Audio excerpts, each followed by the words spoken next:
Hi there, it's Matt here, and welcome back to the podcast.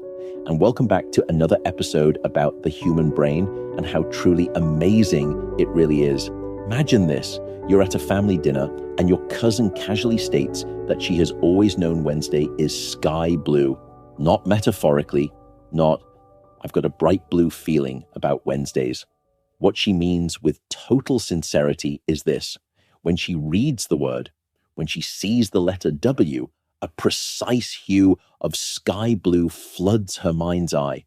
Everyone pauses and kind of looks at her with a kindly but worried look on their face. She shrugs. What? It's just how my head works. In that moment, you glimpse a quiet truth about the human brain. Most of us spend our lives on the freeway of perception, eyes front, never asking how the lanes got painted. Synesthetes show you the off-ramps. And once you see them, you cannot unsee them. Here's the claim we're going to test today, and it's going to surprise you in so many different ways.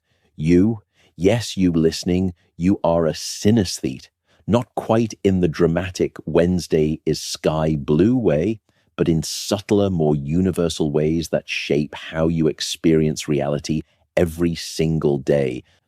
The legendary neuroscientist V.S. Ramachandran proved it with an experiment so simple you can do it right now. The test that changed everything. Here's what the experimenters did. They said, I'm going to show you two shapes on the computer screen in front of you, and then they start the experiment. First, you see a shape that is all rounded and blobby. Next, the computer screen changes and you see a shape that is sharp and jagged, like a child drew a star with anger issues. So two shapes, one that is round and blobby, the other that is sharp and spiky. You're now asked the following. One of the shapes is called Bouba and the other is Kiki. Which one is Bouba and which one is Kiki? If you're like 98% of humanity, from American college students to Tamil speakers in India, from toddlers who can barely talk to people who've never seen written language, you just called the rounded shape Bouba and the spiky one Kiki. Congratulations, you just experienced synesthesia. Ramachandran didn't just stumble on a party trick, he uncovered something profound. Our brains automatically create connections between completely unrelated sensory experiences. The roundness of the boo sound somehow feels like the roundness of that blobby shape. The sharp attack of Kie matches those angry points. This isn't learned, it's not cultural, it's wired into the very architecture of your brain. But here's where it gets wild. This same cross-wiring that makes you a closet synesthete, it might be the reason humans developed language, art, and metaphor in the first place. Let's start with the magnet mystery that rewrote neuroscience. For years, textbooks treated synesthesia like a neurological unicorn. Then psychologist Julia Simner did something revolutionary. She actually counted the result. Letter color synesthesia shows up in roughly 1% of people. In a city like Chicago, that's 27,000 people walking around with rainbow alphabets in their heads. But how do you separate the real deal from wannabes? Neuroscientist David Eagleman created the gold standard. Show people hundreds of letters. Have them select the exact color from millions of possibilities. Bring them back months later. True synesthetes pick the same colors with freakish precision, not sort of red, but the exact same RGB values. These aren't vibes, they're hardwired perceptions. Then in 2013, researchers noticed something that should have been impossible. Multiple synesthetes had suspiciously similar color alphabets. Investigation revealed the culprit. Fisher-Price refrigerator magnets from the 1970s and 80s. Let that sink in. A childhood toy literally programmed these people's brains for life. The numbers are staggering. A massive study of 6,588 synesthetes found that among people born when those magnets were popular, 15% had 10 or more perfect matches to the toy's color scheme. A piece of plastic permanently rewired their perception of reality. If that doesn't make you question what else from your childhood is secretly controlling your brain, I don't know what will. A partner of today's podcast is the tea and wellness company called Peak, spelled Pique. As you might expect, being British, I have rather strong opinions about tea. Peak focuses on bioavailability and absorption, things that matter physiologically. Their Daily Radiance liposomal vitamin C caught my attention for 3 reasons. First, the liposomal technology protects vitamin C through the stomach to enhance absorption. Second, it's buffered, so it's gentle on an empty stomach. Third, it pairs vitamin C with black elderberry, creating an antioxidant combination that supports the gut immune axis, relevant to sleep quality, as I've discussed before. How I use it: 1 packet mid-morning around 10:30, mixed in my thermos flask that I carry between research meetings and teaching. The berry taste surprised me. It's tart and fruity, not the chalky vitamin C I expected from childhood vitamin drinks. It's really delightful. You can get 20% off for life at peaklife.com/mattwalker. Here's where conventional wisdom gets flipped. We used to think synesthetes were neurological oddities. Turns out they're more like cognitive X-Men. A 2020-year-long memory study revealed the superpower. Give a synesthete a list of phone numbers, license plates, or case files, anything with letters and numbers, and they've got a secret weapon. Each digit comes with its own color tag, creating a rainbow filing system that lasts forever. One subject described memorizing credit card numbers as painting by numbers. Another said studying for medical school was like organizing Skittles. But it's not universal. Give them faces to remember. They're back with the rest of us mortals. It's not general genius. It's a specialized enhancement that happens to be perfect for our data-obsessed world. So what's actually happening in these rainbow brains? 2 theories are duking it out, and both are partially winning. The first theory is called the cross-activation model. The cross-activation model says synesthetes have extra cables between brain regions. Imagine your brain's office building where the letters department and colors department aren't supposed to talk. In synesthetes, someone installed a pneumatic tube between floors. When letters show up, colors automatically get the memo. The second competing theory is called the disinhibited feedback model. The disinhibited feedback model says we all have these connections, but most brains keep them on mute. Synesthetes? Their volume knob is broken in the best possible way. The channels that should be separate are bleeding together like a beautiful neural jazz fusion. Which is correct? Well, we've now used brain scans to be the referees, and based on the result we have so far, I'm calling it a draw. Using magnetoencephalography, try saying that 3 times fast after a few too many glasses of wine, we have found that the color areas of your brain start lighting up just 140 milliseconds after seeing a letter. That's faster than you can snap your fingers. This isn't imagination. It's automatic, involuntary, and as real as any normal perception. But here's the plot twist from 2024. When researchers used AI to analyze synesthetic brains, they didn't find one synesthesia spot. They found a whole brain signature, like a neural accent that affects how the entire brain speaks to itself. Yet here's the musical light show you never knew you had. Time for another Ramachandran mind bender. Play a low, rumbling bass note. What color is it? Now play a high tinkling piano note. Different color, right? If you said the low note was darker and the high note was brighter, congratulations. You just proved you're a synesthete again. American and Mexican listeners, people who've never met, consistently pair low notes with dark colors and high notes with light ones. Major keys lean warm. Reds, yellows, minor keys go cool. Blues, purples. This isn't random, it's universal, which means that somewhere in our evolutionary past, our ancestors' brains decided that sounds and colors should be friends.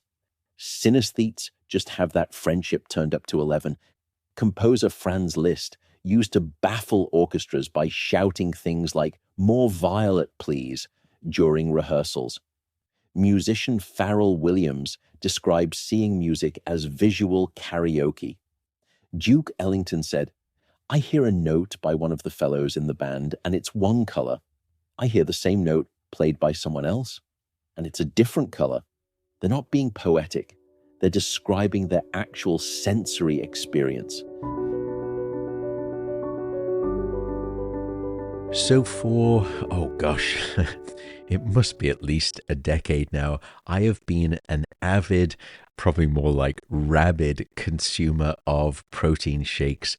But the hard thing, honestly, in the supplement space, if you really understand and do your diligence, is this critical thing called trust. It is very hard to find a brand that you can truly trust. That's when I came across the company Puri and the really impressive founder. Even though I'm sure it makes them less profit versus other quick and loose companies, Puri takes quality more seriously than any company I've ever seen before. They have so many offerings, protein powders galore, but lots of other additions. But that's what I was focusing on here. Why did I choose them? Well, it's really for 4 specific reasons. Number 1, they are free from hormones. Number 2, they are free from GMOs. Number 3, they are free of any pesticides.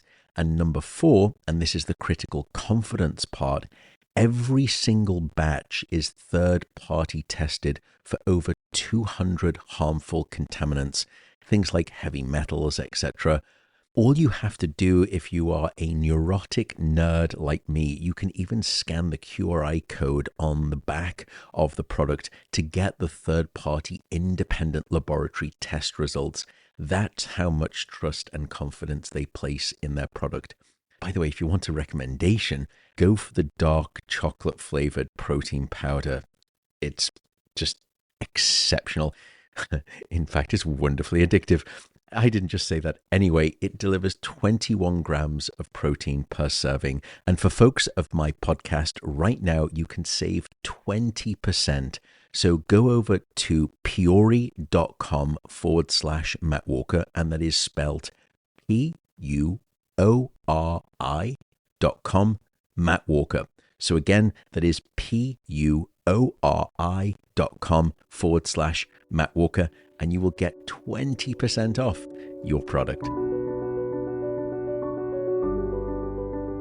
There is a very minor dark side that nobody talks about. Synesthesia isn't all rainbow unicorns. Imagine trying to read when every letter screams its color at you. One synesthete described reading black text as exhausting as a disco ball. Another can't use certain fonts because the colors are all wrong and it feels like nails on a chalkboard. Some can't eat foods if the taste doesn't match the color their brain expects. Mint should not be pink. One synesthete complained about strawberry mint ice cream.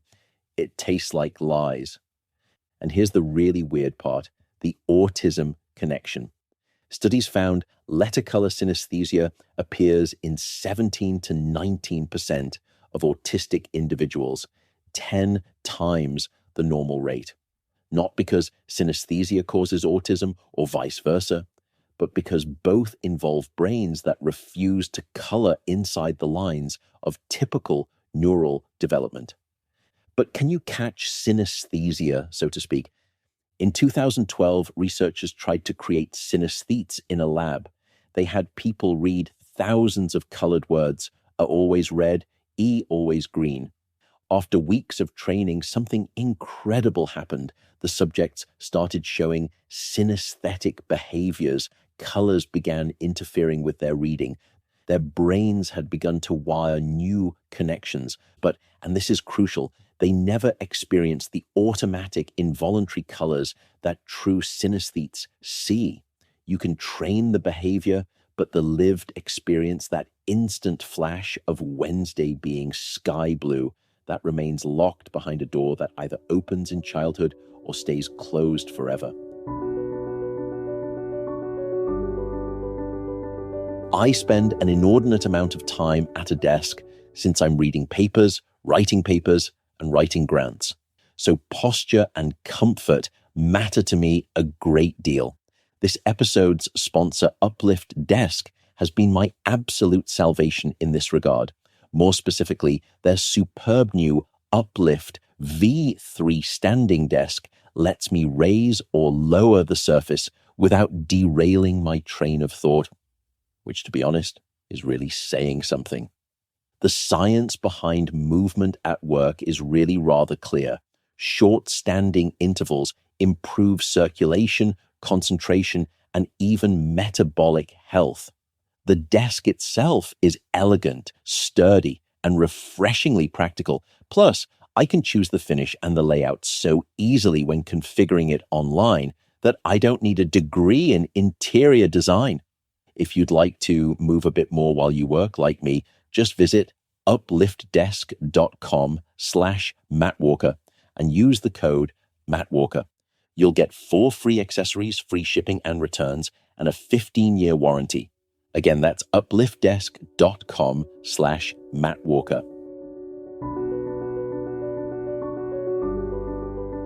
Here's Ramachandran's wonderful insight. The Bouba Kiki effect reveals that metaphor isn't just poetry. It's the operating system of human thought. When Shakespeare wrote Juliet is the sun, he wasn't being fancy. He was using the same cross-sensory brain wiring that makes you call a cheese sharp or a color loud. Think about it. Cheese isn't literally sharp. It doesn't cut you, but your brain makes the connection between the taste sensation and the tactile feeling of sharpness. That's synesthesia. You experience it every time you describe a warm personality or a bitter disappointment. This is why humans developed language while our genetic cousins didn't. Our brains evolved to break down the walls between senses, allowing us to see patterns across different domains.